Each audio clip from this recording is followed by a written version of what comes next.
बिस्मिल्लाहिर्रहमानिर्रहीम। मेरा नाम Aqeel Dar, anti narcotics divisional organiser Gujranwala.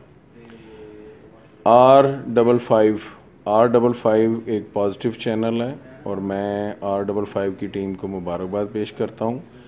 मुआशरे में जो हम देख रहे हैं आजकल के मसाइल और जो प्रॉब्लम्स आम आवाम को हैं, उनको हल करने के लिए एक पॉजिटिव चैनल है R55 दी बेस्ट चैनल। मैं R55 की इस नई ट्रांसमिशन के स्टार्ट होने पे R55 की टीम को मुबारकबाद देता हूं और वाकई वो मुबारकबाद के मुस्तहिक हैं।